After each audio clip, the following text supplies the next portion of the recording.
I photographed the war in Canada or Afghanistan from 2006 to 2010. What follows are excerpts from the journals I've written and the visual diary I kept.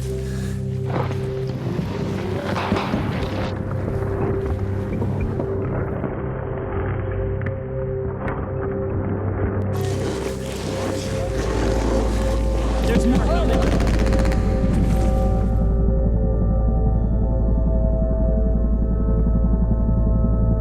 September 23rd, 2010.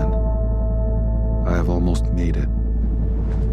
It will take so much time to move on. The experience is beyond the photos.